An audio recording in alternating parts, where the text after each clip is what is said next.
Standing right next to me here is the Santa Cruz Bike Build bike. This is the bike we've been building over the last few months on the weekly GMBN Tech show.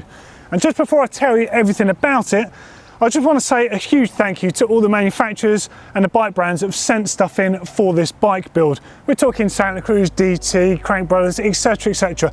A link to them all will be below this. And the reason I want to thank them is because they're the reason it's going to make such an amazing prize. That's right, I'm giving this bike away. You're going to have to stick around to find out about that though. I just want to tell you all about the bike first.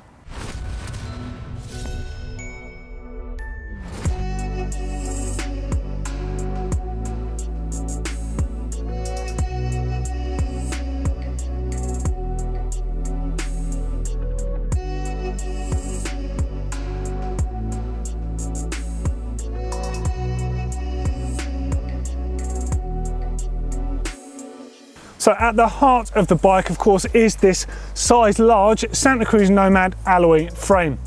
It's running the latest incarnation of the virtual pivot point system on here with 170 millimeters of travel.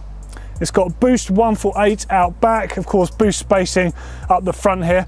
And what you can't see on here is it's got an InvisiFrame kit fitted to it. So it's a custom 3M Scotch protective coating all over the bike to basically keep it looking as good as possible for as long as possible. So of course the Santa Cruz Nomad frame is famous for coming in two incarnations in carbon and of course a slightly cheaper alloy.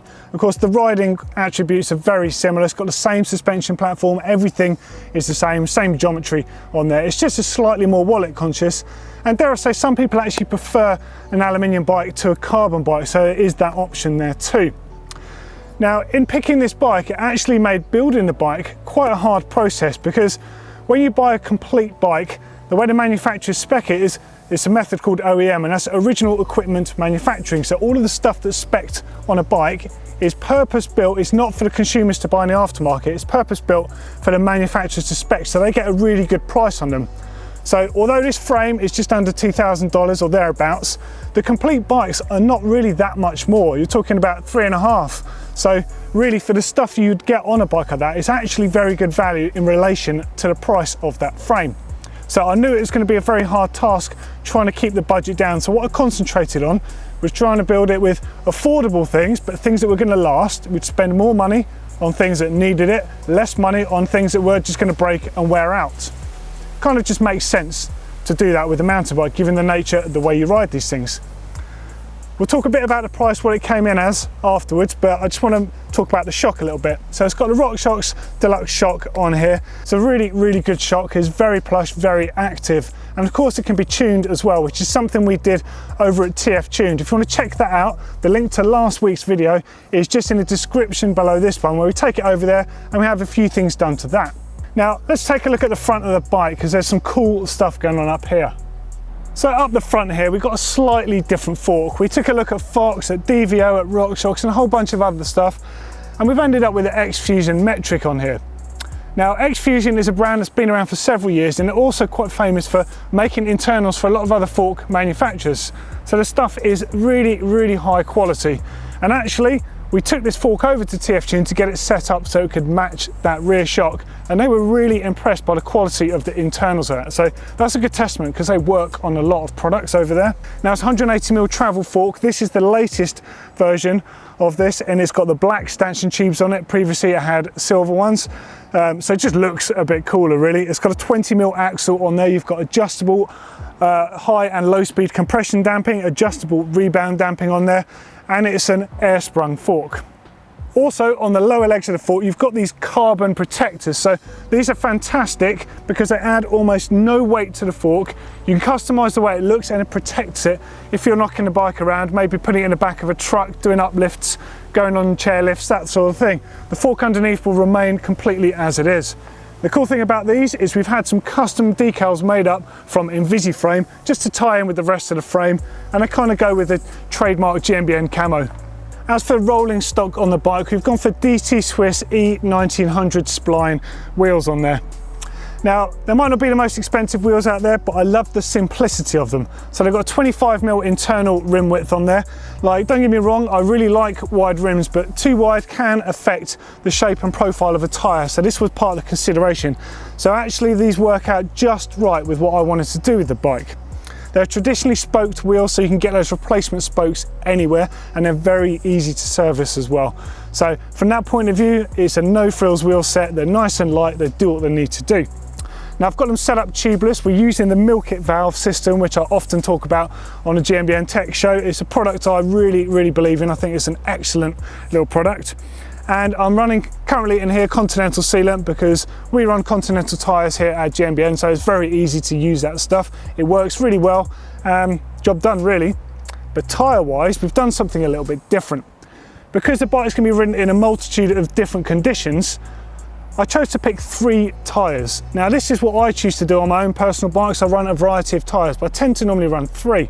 So up front on this one, we've got a Maxxis Minion DHF, so that's a downhill front tyre. But out back, we've got the semi-slick option of the Minion, because at the moment the trails are still dry. It's a super fast tyre, but it's still got nice support on those shoulder lugs there. Really quite impressive. But for when the conditions get a bit more demanding, I'll swap it out and put on the DHR2 tyre, which has got amazing traction under braking, acceleration, and it's got pretty much the same side knobbles on there, so you don't have to get used to another tyre, it just simply has more traction. It's a really good versatile combination, and it would do for riding in the UK at least all year round. So up to the cockpit of the bike here, and we've got some really cool stuff. So we've got a race face 35mm diameter bar and stem combo. We've got the Affect. So the bar itself is the 20mm rise and it's a 780mm length. The stem, we've gone for the 40 because it just reflects the size large of the bike and the kind of the aggressive nature of it. There's plenty of room in that front center there, so you can have a nice short stem for direct, really stiff and responsive steering on there. We've got a Hope headset underneath here, and combined with that we've got a good old GMBN top cap. For the rest of the bars, we've got the 50:1 handlebar grips on here. This is a collaboration with Fabric Cycling, and it's kind of like a mushroom shaped grip, but the profile itself bulges out in the middle, which really sits nicely into the centre of your hand, really supports your hand. It's a really nice feeling grip. They've done some great work in getting that one out. And you might notice we've got a TRP G-Spec Quadium brakes on here. Now these brakes were actually for my own personal bike, but I decided I couldn't not put them on this bike. They just looked so good on it, and I think you'll agree that they're a pretty stunning brake, and ultimately if they're good enough for Gwyn, they're good enough for anyone. Of course, the awesome stopping power is further accentuated by massive 2 or 3mm rotors front and rear, making no comments about this bike. 180 front, 170 travel rear. This bike is a beast. It can be ridden really hard, so you're going to need that extra stopping power. Now also on the bars here, I've got a shifter, which is a Box Components 2 shifter. This is quite cool because obviously there's a lot of great SRAM componentry and great Shimano componentry out there, but just nice to have something a little bit different. Got a nice positive action, it's exactly where you want it to be, and it's quite neat looking to boot. On the left hand side, you've got the USB remote for the dropper post, which is the Helix post, which we'll take a look at in a minute. Something that's really cool about it is the USC logo is CNC machined onto the thumb paddle here, so it actually gives it all the traction you need, so you don't need to do any aftermarket hop-ups to give yourself better traction with your gloves or your bare thumb in wet conditions, for example. Nice thinking. Now, as far as perching yourself on the bike goes, we've got a custom one-off saddle here. So this is made by Fabric, and the colour on the top of it, the accents, are very close to the gold graphics on the main frame here. Now this saddle was actually made for Mark Scott, the enduro racer who races for Santa Cruz. But on a recent visit to Fabric, when we were over there, we saw the saddle. I just had to see if we could get it, and we blagged it. They gave it to us. So sorry Mark, you don't get the saddle, but I think everyone agrees it looks wicked on this bike. Now, the saddle itself is perched on the USC Helix dropper post. Now, it's a fairly new product to market. It comes in various different sizes and drops. This particular one has 165mm of drop. And the thing that I really like about it, even though I've not really spent any time on it, is the fact it's a completely mechanical operation post. Unlike all the other ones that got hydraulic cartridges in there, this one simply has a spiral helix on the inside. It's got an air valve on the inside, and the air basically is just tuned to return the post. That's all it's there for. The helix is the mechanical operation, so hopefully in the long term it's just going to be a very reliable post. Now out back, of course, you've got the same DT Swiss wheels. I've already referenced the tyres. It's the same sealant and yet again the same mill kit valve system on there. But the transmission is where things get a little bit different. So at the moment we know a lot of people are choosing to run a 12-speed transmission and they do work fantastically well. However, I do like the fact that 11-speed is that little bit lighter, and I especially like the E13 cassettes. So the E13 cassette is a very different design from both the SRAM XD system and the regular Shimano system. So it's actually got a little tiny 9-tooth sprocket and it goes up to 46. So it's a huge spread of gears. But by having that 9-tooth on there, you can actually run a smaller chainring up front. So in this case, we've got a 32 and you still get a really good spread of gears. Now they achieve this by not having a traditional lock ring or locking style system at the bottom. So the upper part of the cassette, which is the top 3 sprockets here, these actually slide on and then they lock in place as per the SRAM XD system. And the lower part of the cassette, the steel part, which would actually get more use, so therefore it's slightly more resistant to that, actually locks onto the upper part of the cassette. It's a really, really cool system. I really like it. And like I said, we've got a DMR 32-tooth chainring up front. We've got a DMR axe crank. So these things are absolutely solid, but they're not that heavy either. So these are the cranks being run by the Scott Velo Solutions team all year. So Brendan Fairclough, he's been sending it on these things. They look really good, and I love the fact it's a British design thing as well. It's just a nice little extra touch on there. So chain wise, we've got a black and gold one on here just to tie in with the rest of the colorways. It's a Connex Whipperman chain, and Connex have actually been around since like the late 1800s. They're a really, really old chain company. Been making chains for an awful long time, and they're very good. I've run them for a long time and I've got nothing but praise for them. So it's really good to get this chain on here. It's nice and reliable. As far as the derailleur itself goes, we've gone for the box 2. So it's an 11-speed system. It's got its own clutch design. And I think I just like it because it's not SRAM and Shimano. SRAM and Shimano, we know, make excellent transmissions, but it's really cool that someone else is actually doing this as well, and it works really good too.